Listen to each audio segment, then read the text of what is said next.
आज से हम लोग साइंस में एक नया सीरीज शुरू कर रहे हैं। इसमें सबसे पहले हर एक टॉपिक को अच्छी तरीके से एलेबोरेट किया जाएगा और उसके बाद बीच बीच में जब एक टॉपिक ख़त्म हो जाएगा तो उससे रिलेटेड हम लोग एमसीक्यू भी लाएंगे।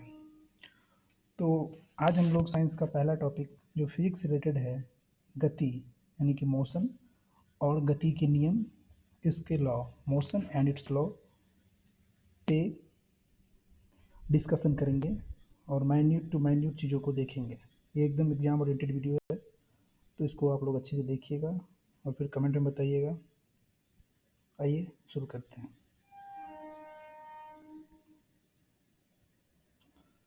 सबसे पहले देखिए गति।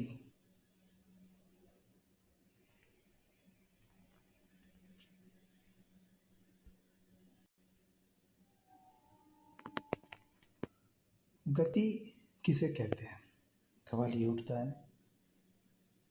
तो अगर कोई वस्तु अपना पोजीशन चेंज कर रहा है किसी अन्य वस्तु की अपेक्षा में, तो वस्तु के इस स्थिति को गति कहते हैं। कहने का मतलब है कि वस्तु की स्थिति में परिवर्तन ही गति कहलाती है। With respect to any other object, यदि कोई वस्तु अपनी स्थिति अपने चारों ओर की वस्तुओं की अपेक्षा बदलती रहती है तो वस्तु की इस स्थिति को गति कहते हैं। जैसे नदी में चलती हुई नाव, वायु में उड़ता हुआ वायुयान इत्यादि। तो समझ गए होंगे कि अब गति किसे कहते हैं।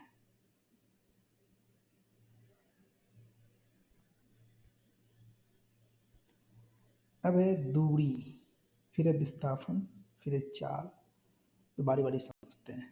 दूरी, किसी दिए गए समय अंतराल में वस्तु द्वारा तय किए गए मार्ग की लंबाई को दूरी कहते हैं।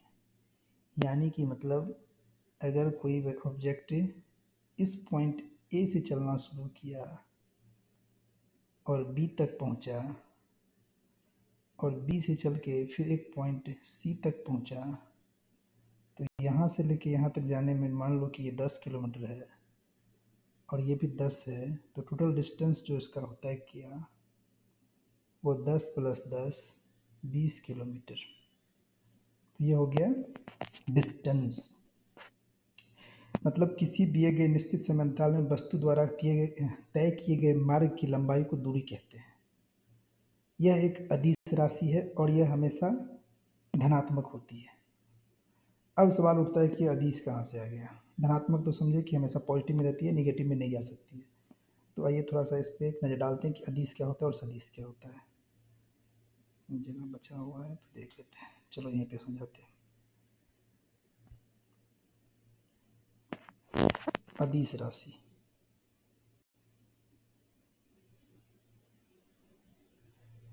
अदिश राशि वैसा भौतिक राशि है जिसमें केवल परिमाण होता है। परिमाण का मतलब सिर्फ और सिर्फ मैग्नीट्यूड होता है, डायरेक्शन नहीं होता है। डायरेक्शन नहीं होता है, उसको हम लोग अदिश राशि कहते हैं। जैसे कि द्रव्यमान,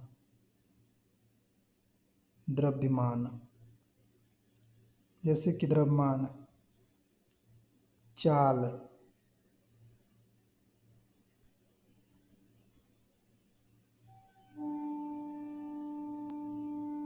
आयतन, कार्य, समय, ऊर्जा और इत्यादि। इन सभी में सिर्फ और सिर्फ मैग्नीट्यूड होता है, यानी कि परिमाण होता है, डायरेक्शन नहीं होता है। इसको हम लोग अदिश राशि कहते हैं। तो इसका हम लोग एग्जाम्पल अच्छे तरीके से देख लेंगे। इसमें कुछ जो इम्पोर्टेंट है जो एग्जाम में पूछ लिए जाते हैं, जैसे कि विद्युत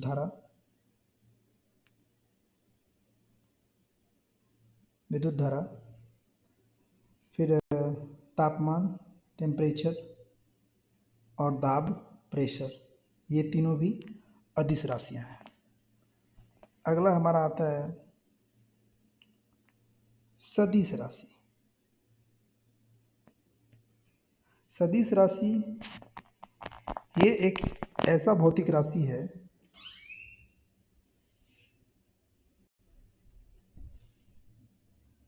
जिसमें परिमाण भी होता है और साथ साथ दिशा भी होता है। वैसी भौतिक राशियां जिसमें परिमाण और दिशा दोनों विद्यमान हो उसे हम लोग सदिश राशि कहते हैं।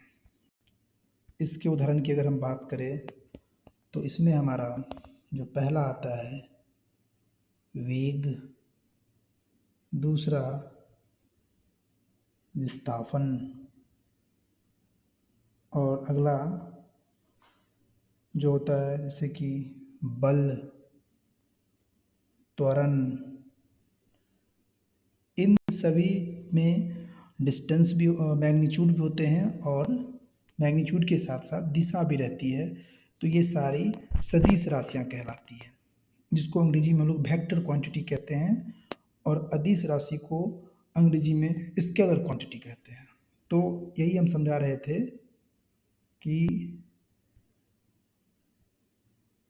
जो हमारा दूरी है वह एक अदिश राशि है और यह हमेशा पॉजिटिव होती है। ठीक है। अगला है विस्थापन, डिस्प्लेसमेंट। देखो, दूरी और विस्थापन में यही अंतर है कि दूरी का मतलब हुआ है जैसे कि आप यहाँ से यहाँ चले, एक पॉइंट ए से एक पॉइंट बी पे, फिर बी से लेके सी तक, फिर यहाँ से यहाँ चले, फिर यहाँ से यहाँ चले, इसको टोटल डिस्टेंस को हम लोग बोलते हैं, जो तय किया उसको हम लोग दूरी बोलेंगे। लेकिन विस्थापन क्या होता है कि दो पॉइंट के बीच का जो सबसे निकटतम डिस्टेंस होगा, इट इज कॉल्ड विस्थापन। अब हम सीधा ए से सी के लिए इस वे का भी यूज कर सकते हैं, that is called shortest distance. इसको हम लोग क्या बोलेंगे? विस्थापन बोलेंगे, जिसको हम लोग अंग्रेजी में डिस्प्लेसमेंट बोलते हैं। एक निश्चित दिशा में दो बिंदुओं के बीच की लंबवत दूरी को विस्थापन कहते हैं। यह एक सदिश राशि है, यानी कि इसमें परिणाम तो होगा ही, कुछ ना कुछ किलोमीटर मान लो यहाँ से यहाँ तक, और डायरेक्शन भी है। इसका एसआई मात्रक मीटर होता है। ये पॉजिटिव भी हो सकती है, निगेटिव भी हो सकती है, और शून्य, कुछ भी हो सकता है। मान लो कि एक ऑब्जेक्ट ए से चलना शुरू किया, बी पे पहुंचा, फिर वापस बी से लेके ए तक पहुंच गया, और ए से बीच के डिस्टेंस कितना है? 10 किलोमीटर है। तो डिस्टेंस कितना तय किया वो? 10 + 10 20। अगर वही पूछ ले कि डिस्प्लेसमेंट कितना तय किया वो, तो जहाँ से चला था वहीं पे पहुँच गया, तो दोनों पॉइंट के बीच की दूरी कितनी? 0। तो डिस्प्लेसमेंट क्या हो जाएगा? 0 हो जाएगा। समझ में आ रही बात? तो ये था हमारा डिस्टेंस और डिस्प्लेसमेंट। ये सदिश राशि होती है। इसका ऐसा मात्रक क्या होगा? मीटर होगा। इसका भी मीटर होगा। ये अदिश राशि होती है। ये पॉजिटिव होती है। ये पॉजिटिव, निगेटिव और शून्य कुछ भी हो सकती है। आगे ये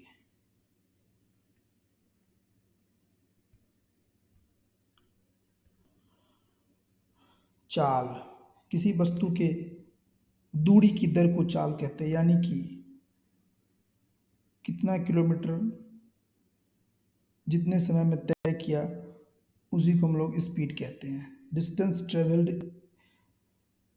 in how many time, that is called चाल। किसी वस्तु के दूरी की दर को चाल कहते हैं। इसका परिभाषा होता है चाल बराबर दूरी बट्टे समय। यह एक अदिश राशि है और इसका जो ऐसा मात्रक होता है वो होता है मीटर पर सेकेंड स्क्वायर। इसको ध्यान रखना है। अगला देखिए,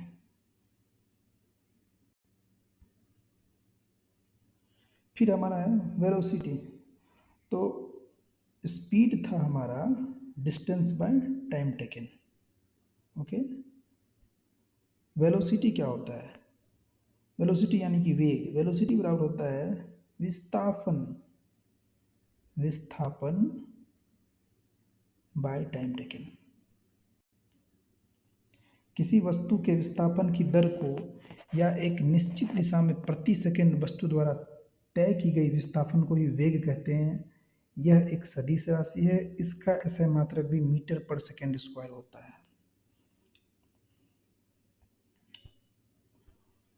फिर आता है हमारा संवेग।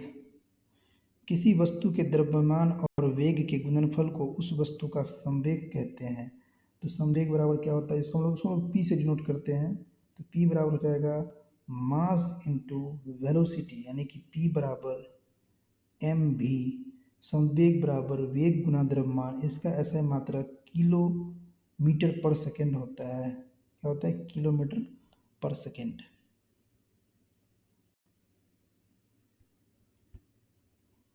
अगला है हमारा त्वरण, एक्सीलरेशन। किसी वस्तु में वेग में परिवर्तन की दर को त्वरण कहते हैं। यानी कि मान लो कि कोई ऑब्जेक्ट था, इस पॉइंट पे जब इसका वेग u था और इस पॉइंट पे जाके v हुआ, तो यहाँ से लेके यहाँ तक कुछ टाइम लगा होगा, बिल्कुल लगा होगा। तो अगर हम लोग को एक्सेलरेशन निकालने बोले तो इस पॉइंट पे यानी कि फाइनल वेलोसिटी माइनस शुरू का velocity, initial velocity by time taken, वेग में परिवर्तन की दर यानी कि by t, that is equal to त्वरण।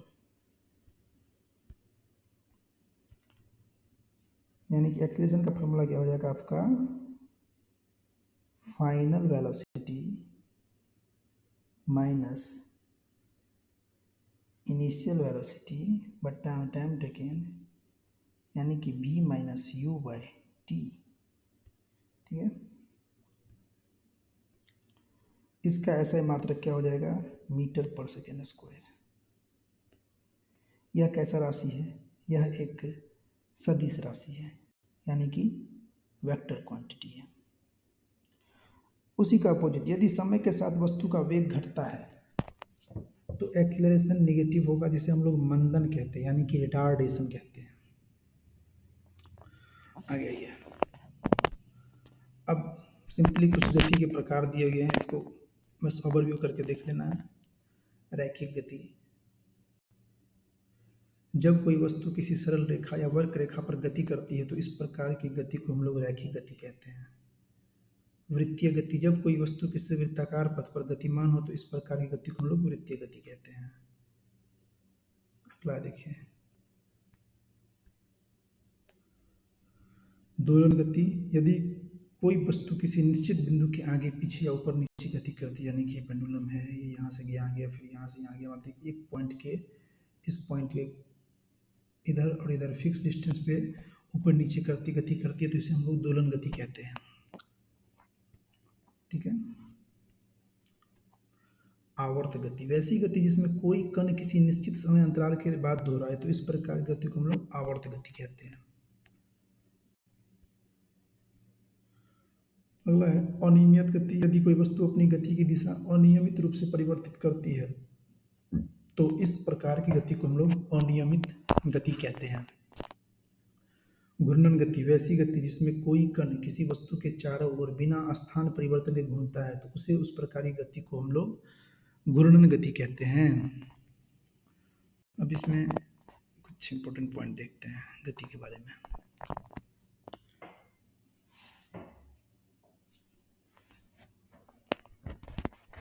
देखो,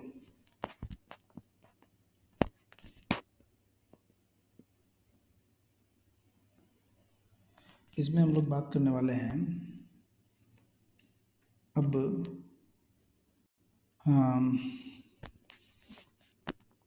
क्या बोलते हैं उसे, हाँ, औसत चाल कैसे निकालते हैं। मान लो कि कोई वस्तु किसी दूरी को v1 चाल से तय करती है और उसके बाद उतनी ही दूरी को v2 चाल से तय करती है, तो औसत चाल क्या हो जाएगा? औसत चाल ये हो जाएगा हमारा 2 × V1 V2/V1 + V2। इसको याद रखना। आइए अब शुरू करते हैं न्यूटन की गति के नियम। तो न्यूटन गति के नियम शुरू करने से पहले थोड़ा सा बता दें कि न्यूटन ने 1687 ईस्वी में एक पुस्तक लिखी थी जिसका नाम था प्रिंसिपिया।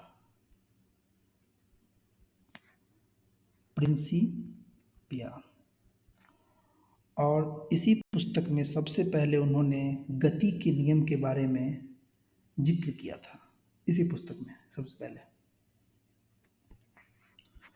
अब ऐसा है कि न्यूटन का पहला नियम पढ़ते हैं। न्यूटन का पहला नियम कहता है कि जो वस्तु विराम अवस्था में वो विराम अवस्था में ही रहेगी और जो वस्तु गतिमान अवस्था में वो गतिमान में रहेगी जब तक कि उस पर कोई बाहरी बल न लगाया जा सके।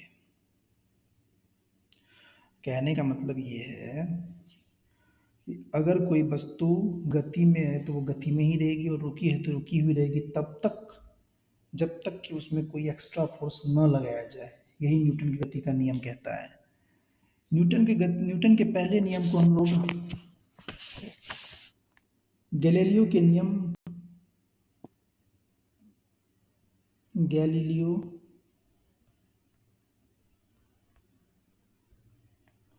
के नियम या फिर जड़त्व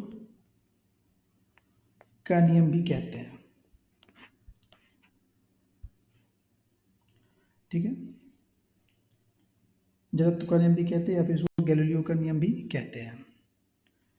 अब सवाल ये उठता है कि न्यूटन के प्रथम नियम से जो चीज़ डिफाइन होता है वो होता है बल की परिभाषा। ये बहुत इंपॉर्टेंट है, इसको याद करना भाई कि न्यूटन के पहला नियम से क्या मिलता है हमें? बल की परिभाषा मिलती है। क्या मिलती है? बल की परिभाषा मिलती है। ठीक है, अब इसके उदाहरण देखते हैं। जैसे कि बिजली पंखा बंद होने के बाद ही पंखा कुछ समय तक चलता है। कहने का मतलब कि पंखा चल रहा था, अचानक बिजली कट गई तो वो फिर भी चल रही है क्योंकि वो चल रही थी ना, और वो उसी प्रक्रिया में का मतलब चलने के टेंडेंसी में ही है। तो ये हमारा हो जाता है न्यूटन का पहला नियम का उदाहरण। जैसे कि ठहरी हुई मोटर या रेलगाड़ी के अचानक चल पड़ने पर उसमें बैठे यात्री पीछे की ओर झुक जाते हैं, या फिर अचानक रुकने पे उसमें बैठे यात्री आगे की ओर झुक जाते हैं। तीसरा एग्जाम्पल, कंबल को हाथ में पकड़कर डंडा से पीटने पर ढूल कर नीचे झड़ जाते हैं। तो ये सारे के सारे एग्जाम्पल न्यूटन के पहले नियम के हैं। आइए अब दूसरा नियम देखते हैं। दूसरा नियम क्या कहता है वो देखिए। किसी वस्तु के संवेग में परिवर्तन की दर आरोपित बल के समानुपाती होती है तथा बल की दिशा में घटित होती है। ठीक है, यहाँ से जो हमारा फॉर्मूला निकल करता है वो बराबर होता है हमारा F = m × a। Very important formula. Force बराबर मास इंटू एक्सीलरेशन। फोर्स बराबर मास इंटू एक्सीलरेशन। तो न्यूटन के द्वितीय नियम से जो हमें मिलता है वो बल का व्यंजक मिलता है। क्या मिलता है? बल का व्यंजक। बल का व्यंजक मिलता है और इसका जो प्रतीक होता है वो n होता है। किसका? फोर्स का। 1 न्यूटन बराबर होता है 1 kg मीटर पर सेकेंड स्क्वायर। यानी कि एक मात्रक बल वह होता है जो 1 किलोमीटर पिंड को 1 मीटर पर सेकेंड में त्वरण उत्पन्न कर दे, उसे एक मात्रक बल का न्यूटन कहते हैं। ठीक है,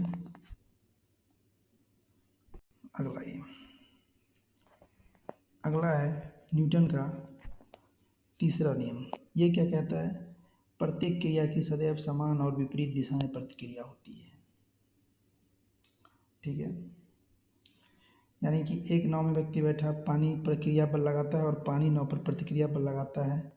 ठीक है। एक रॉकेट का इंजन फैलते और विस्फोट होते ईंधन क्रिया पर बल लगाता है जो फिर रॉकेट पर प्रतिक्रिया पर लगाता है और रॉकेट ऊपर की तरह उठता है। जैसे कि अगला, बंदूक से गोली चलाने पे क्या होता है, चलाने वाले को पीछे की ओर धक्का लगता है। ये भी तीसरा लॉ का परिभाषा है। तो ये सारे के सारे न्यूटन के तीसरे नियम की परिभाषा है। तो ये हमारा फिजिक्स का पहला टॉपिक था, गति। इससे रिलेटेड एक और वीडियो लाएंगे जिसमें हम लोग प्रोजेक्टाइल मोशन और सर्कुलर मोशन और जो भी इससे छोटे हुए क्वेश्चन हैं उसको देखेंगे और थोड़ा बहुत न्यूमेरिकल्स भी देखेंगे। तो ठीक है, तब तक के लिए जय हिंद, मिलते हैं अगले वीडियो में।